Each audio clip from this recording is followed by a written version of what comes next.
Bueno, iniciamos entonces. La clase pasada estuvimos hablando sobre proteínas en general, sobre todo lo que era la parte estática o lo que era la parte estructural de proteínas. Hicieron sus trabajos, bueno, hace 15 días, la próxima semana, semana anterior fue Semana Santa, y hoy hablamos un poco de metabolismo de proteínas. A diferencia de lo que ustedes estuvieron estudiando con ácidos nucleicos, con proteínas vamos a estudiar más lo que es el catabolismo. Ustedes vieron en su video anabolismo y catabolismo, anabolismo toda la parte o la fase constructiva, catabolismo la parte degradativa y en metabolismo de proteínas, sobre todo, vamos a estar hablando del proceso de catabolismo de este grupo de macromoléculas. Entonces la idea es darles una introducción a lo que ustedes van a leer también en sus materiales para poder comprender el metabolismo de las proteínas. Entonces hay 5 puntos que yo quiero socializar con ustedes hoy. Primeramente, las generalidades del metabolismo de las proteínas, cuáles son las moléculas de aminoácidos, qué características tienen en el metabolismo los aminoácidos esenciales y los no esenciales, cómo se da el proceso de degradación de las proteínas y 3 procesos en específico, que son la transaminación, la desaminación y el ciclo de la ureasa. Son los 5 puntos de los cuales vamos a estar compartiendo y hablando el día de hoy. Cuando hablamos de generalidades del metabolismo de proteínas, algo muy importante a recordar y a tener en cuenta es que los aminoácidos no se almacenan en el organismo. Así como sí hay una reserva de glucosa, o sea, de hidratos de carbono en forma de glucógeno en los seres, sobre todo en los animales, los aminoácidos no se almacenan. Eso es lo primero que tiene que quedar claro. O sea, si alguna vez se les pregunta sobre almacenamiento de proteínas, no se almacenan en el organismo. Estos, estas proteínas, este grupo de biomoléculas tiene una función energética, como ustedes ya saben que es secundaria y es reemplazable, y sus principales funciones, por más que sean muy diversas, como vimos en la clase pasada, era ser componentes celulares, componentes estructurales, toda la parte de regulación hormonal, protección como anticuerpos. ¿De qué depende el equilibrio de las proteínas en el organismo, en un ser vivo? Depende de esa relación entre la síntesis biológica o la biosíntesis y la degradación de las proteínas corporales. O sea, siempre tiene que haber ese balance entre degradación y construcción o síntesis. Y puede darse balance positivo cuando se habla de un balance positivo proteico, cuando la cantidad de proteína, sobre todo la presencia de nitrógeno ingerido, supera a lo que se excreta o lo que se pierde. Y un balance positivo tiene que darse cuando se tienen niños o mujeres en estado de embarazo. Ahí tiene que ser el balance positivo, es decir, tiene que haber mayor suministro de proteínas para el cuerpo. Y un balance negativo se da cuando la cantidad de proteínas que se excretan es superior a la ingerida. Y normalmente un balance negativo ocurre cuando hay un estado de desnutrición, cuando hay una diabetes, cuando hay un proceso febril o cuando hay una neoplasia. O sea, neoplasia es cuando hay un crecimiento celular irregular.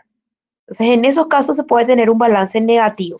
El balance tiene que tender en un cuerpo normal a ser neutro.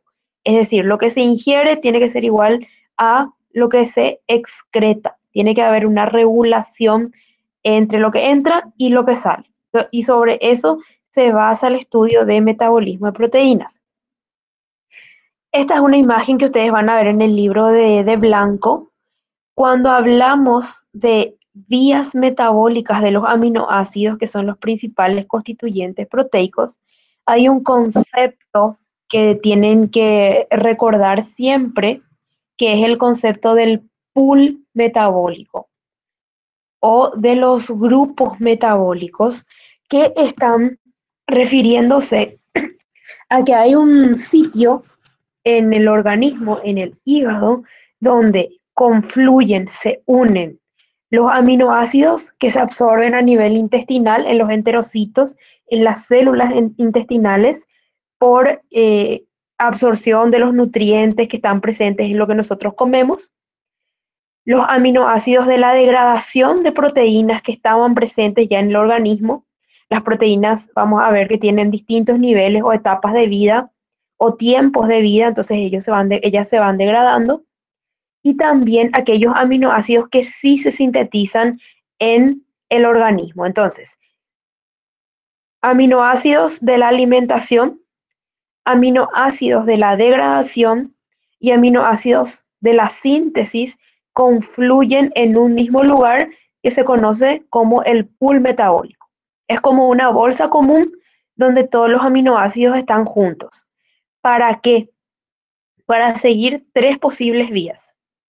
Se destinan o se pueden destinar esos aminoácidos para sintetizar nuevas proteínas corporales, que pueden ser tejidos, puede ser hemoglobina, pueden ser enzimas, pueden ser hormonas, o se pueden sintetizar otros compuestos biológicos que son no proteicos, como es el caso de lo que están viendo ahí, las bases nucleicas, el glutatión, que es una enzima, o la melanina, o también se pueden destinar estos aminoácidos a producción de energía, y todo lo que no se utiliza para sintetizar proteínas o para sintetizar otros compuestos no proteicos, el organismo excreta. El organismo no puede almacenar ningún tipo de aminoácido si es que le está sobrando dentro de su regulación metabólica.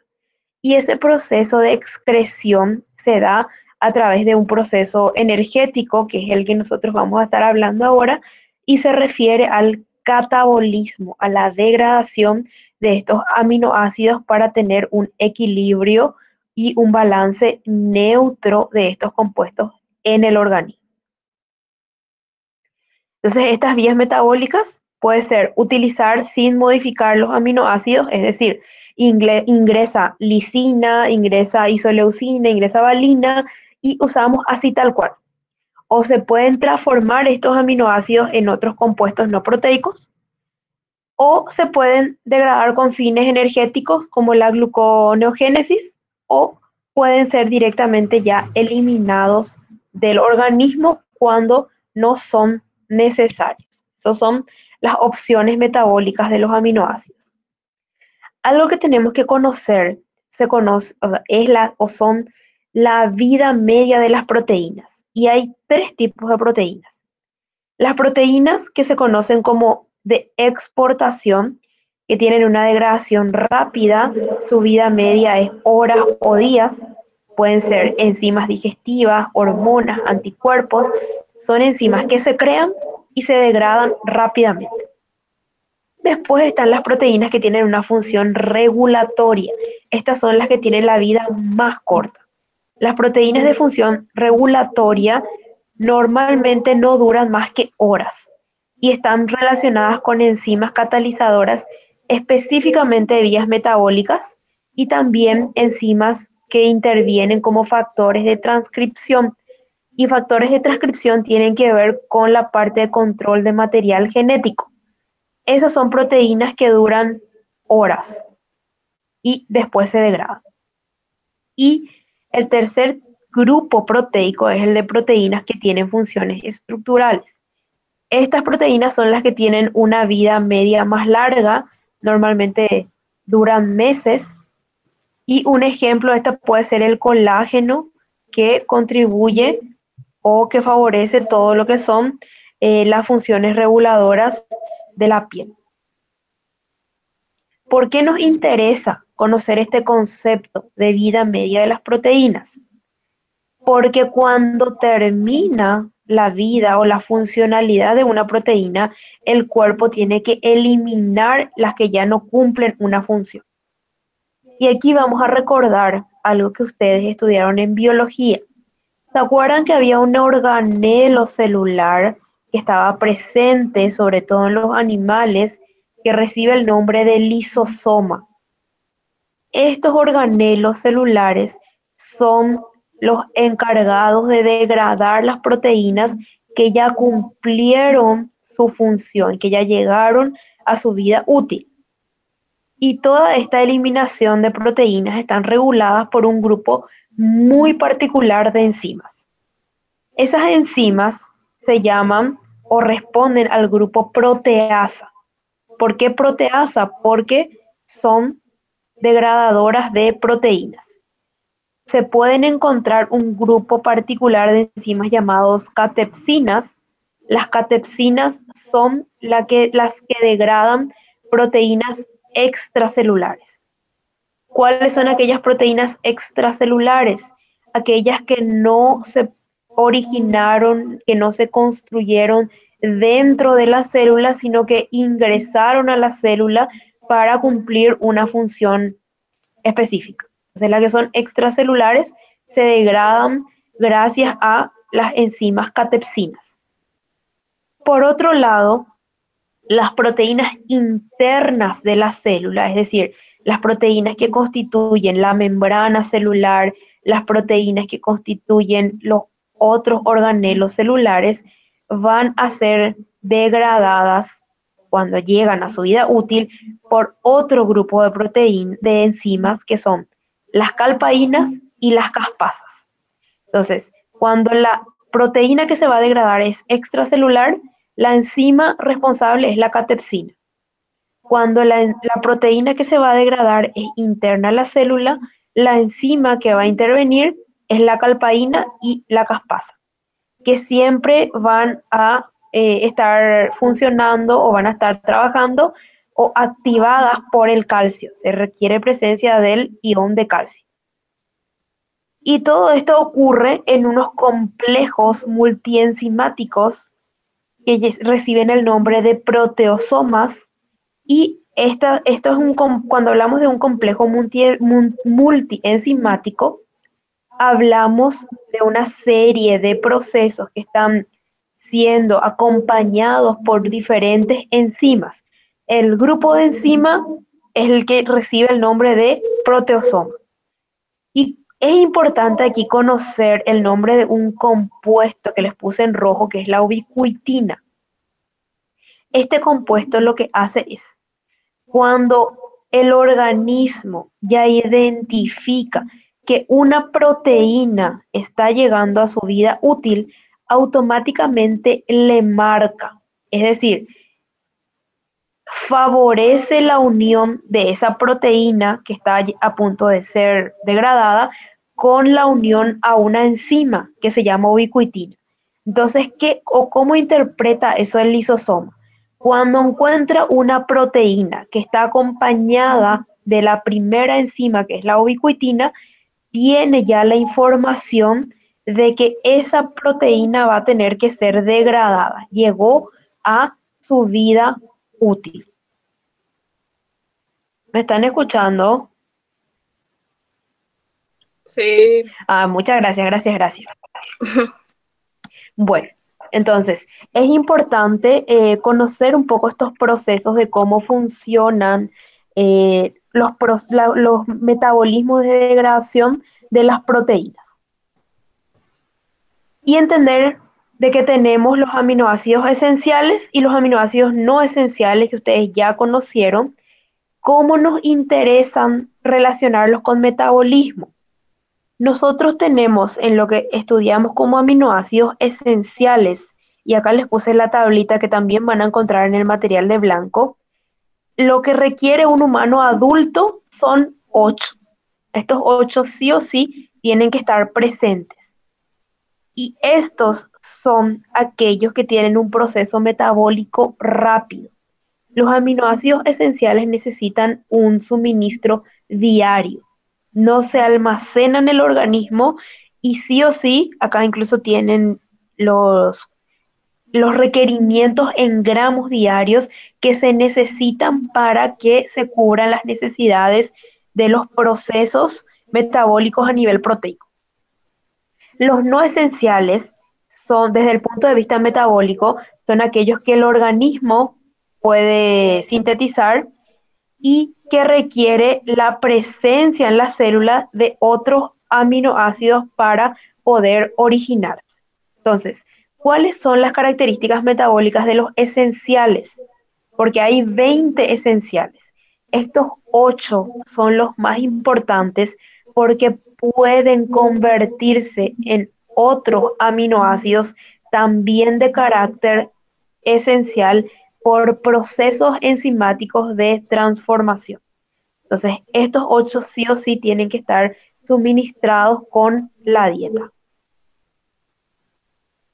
Aquí está un resumen de lo que ustedes ya estuvieron haciendo en sus respectivos trabajos, de los aminoácidos esenciales, no esenciales y algunos que están en un grupo intermedio que se les llama semiesenciales, porque el organismo puede vivir sin ellos durante un determinado periodo de tiempo. Eso para recordar. ¿Cuáles son los destinos de estos aminoácidos? La gran mayoría, después de la degradación proteica, se utiliza cada uno de estos aminoácidos para producir nuevas proteínas o para producir otros compuestos no proteicos, pero todo lo que no se utiliza tiene que ser finalmente oxidado para producir energía y para eliminar el excedente proteico del organismo. Y este proceso, sí o sí, requiere que se separe y se elimine el grupo amino. La característica del metabolismo de las proteínas es la eliminación del grupo amina. El nitrógeno es lo que le da identidad a una proteína. Entonces, cuando quitamos el grupo amina que tiene el elemento nitrógeno, estamos metabolizando específicamente en un catabolismo la proteína y estamos degradando esa proteína. ¿Cómo se transportan, cómo se mueven los aminoácidos en estos procesos metabólicos? Se pueden mover de dos maneras. Por un transporte activo secundario, que es un mecanismo de transporte que requiere un cotransporte de sodio, es decir, requiere la intervención del sodio para poder movilizar los aminoácidos en la célula, o por difusión facilitada, cuando existen unos transportadores que son específicos para un determinado tipo de aminoácido y lo mueve a distintos lugares dentro de las células. Esas son las dos formas como se puede dar el transporte de aminoácidos. Y lo que nosotros vamos a estudiar es específicamente el catabolismo de aminoácidos, que está comprendiendo reacciones de transferencia, que van a recibir el nombre de transaminación, y reacciones de separación del grupo amino, que reciben el nombre de desaminación. Y la eliminación final, que lo vamos a conocer como el ciclo de la urea. Primeramente, cuando hablamos de transaminación, hablamos de la transferencia de un grupo amino que está presente en un aminoácido. Acá tenemos en la diapositiva el ejemplo de la alanina, pero pueden ser otros aminoácidos también.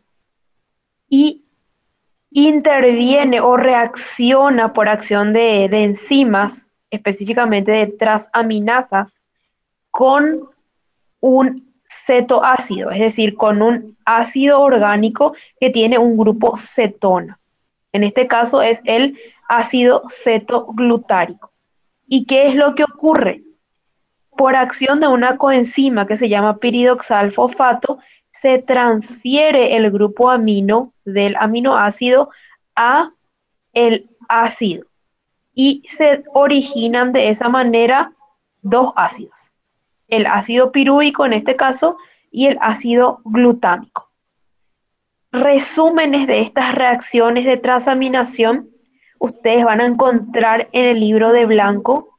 No es necesario que sepan de memoria los productos finales de cada una de las transaminaciones.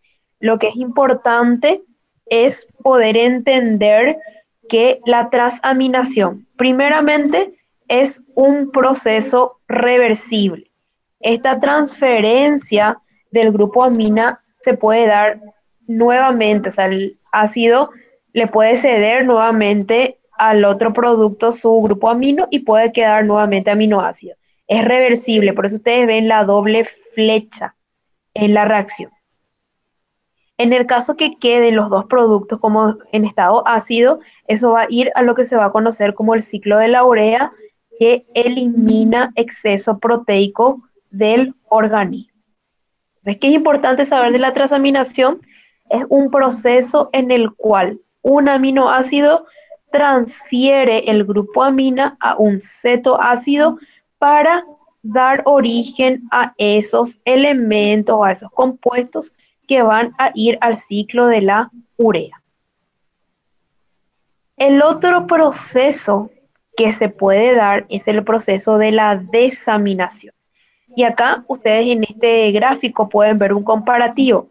La transaminación es del aminoácido al cetoácido y la desaminación, por su parte, va a requerir la presencia ya de una coenzima, que es la coenzima de nucleótido de adenina y niacina, o NAT, que ustedes ya vieron en metabolismo de hidratos de carbono. ¿Qué sucede en la desaminación? En la desaminación, a un determinado aminoácido se le extrae el grupo amina y esa extracción del grupo amina rápidamente se convierte en el ion amonio por la adición de un hidrógeno en medio del proceso, por acción de una enzima que es la glutamato deshidrogenasa. Y el amonio, como es muy inestable, cambia rápidamente a urea, que es NH4. Entonces la desaminación sí ya es un proceso irreversible que origina formación de urea. Y la urea que se origina en esta desaminación va a ir a lo que se conoce como el ciclo de la urea. Este ciclo es el que se encarga finalmente de eliminar todo excedente proteico que no utilizó un organismo en un determinado día. Y lo que ocurre en el ciclo de la urea es lo que tienen aquí, parecido a lo que ustedes vieron en lo que es metabolismo de hidratos de carbono, pero en este caso, ¿qué es lo que va a ocurrir?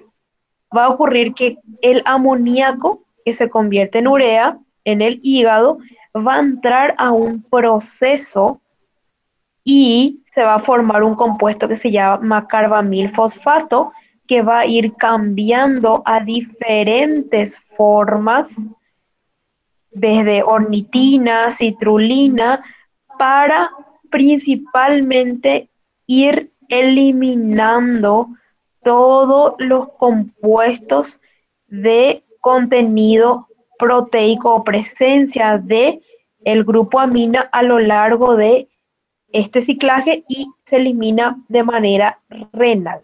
Entonces, ustedes van a leer ciclo de la urea en estos días, pero como introducción, hablarles de que empieza con la formación de un compuesto que se llama carbamilfosfato, con uso de energía, con uso de ATP.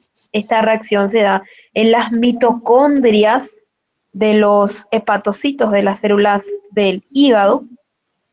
Luego se va a formar el siguiente compuesto, que es la citrulina, que es el intermedio antes de llegar a lo que sería arginino succinato. Y luego finalmente se va a formar el compuesto arginina con el compuesto urea. Todo lo que es el compuesto urea se elimina por excreción renal, es decir, el riñón filtra todo lo que son excedentes y lo elimina a través de la orina. Esto ustedes van a leer, o sea, acuérdense que esto es como una introducción. ¿A qué destino o para qué se utiliza lo que es el esqueleto de los aminoácidos, el esqueleto carbonado, los carbonos que están presentes en un aminoácido? O sea, dejando de ver grupos amino y grupo carboxilo que tienen los aminoácidos. Estos esqueletos de carbono pueden convertirse en carbohidratos, en grasas o en nuevas proteínas. Y es importante conocer que esos aminoácidos se clasifican de dos maneras: los que son glucogénicos y los que son cetogénicos. ¿Qué son los aminoácidos glucogénicos? Son aquellos cuyas cadenas de carbono se pueden convertir en glucosa. Entonces ustedes ven aquí cuáles son esos, acá yo les cité cuáles son esos aminoácidos. Y cuando se catabolizan, cuando se degradan estos aminoácidos, dan como productos piruvato, oxaloacetato, fumarato, que están vinculados con el ciclo de la urea y también con el ciclo del ácido cítrico. Y finalmente van a degradarse estos aminoácidos que son glucogénicos a dióxido de carbono y agua. Y por otro lado tenemos los aminoácidos que son cetogénicos. Estos aminoácidos son solamente dos, leucina y lisina, que se conocen como precursores de los aminoácidos. Es decir, sobre todo cuando tenemos ya la cadena, solamente la cadena de carbonos, fácilmente pueden ser reutilizadas para dar origen a otros aminoácidos. Estos dos aminoácidos en particular. Todos los demás, sus esqueletos de carbono, más se convierten en esqueletos de hidratos de carbono antes que en nuevas proteínas. Son las diferentes formas en que se van a ir utilizando esas cadenas de carbono de los aminoácidos. Acá ustedes tienen un esquema que está también disponible en blanco de cuáles son los destinos de las cadenas carbonadas de estos aminoácidos. Entonces ven acá, primeramente, un primer cuadro donde les cita fenilalanina, leucina, lisina, que fácilmente sus cadenas de carbono forman acetoacetilcoenzima A, que ustedes recordarán que forma parte del metabolismo de hidratos de carbono. Así también triptófano, isoleucina, da origen a acetilcoenzima A, y alanina, cisteína, glicina, este otro grupo de aminoácidos, está relacionado con el piruvato, que esta línea de puntos les indica que se vincula mucho con procesos de gluconeogénesis o formación de compuestos glucosados a través de diferentes fuentes que no es la cadena de glucosa.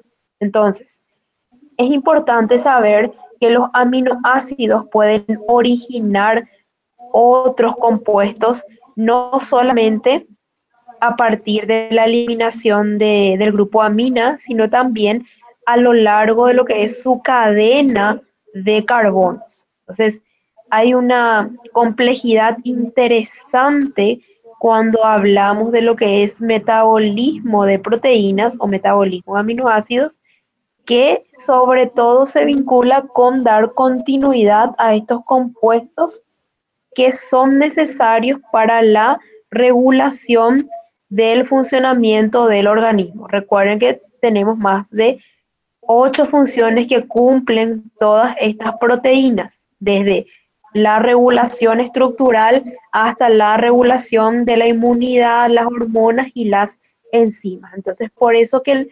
metabolismo de los aminoácidos y de las proteínas es un metabolismo rápido, es un metabolismo de una acción no es complejo, sí, pero es es de una reacción mucho más rápida comparando un metabolismo de grasas, por ejemplo, porque la necesidad que se tiene de degradar o de producir nuevos compuestos a partir de los aminoácidos que ingresan al organismo o que se degradan del organismo lleva unos tiempos muy rápidos. Entonces, esas son características del metabolismo de los aminoácidos.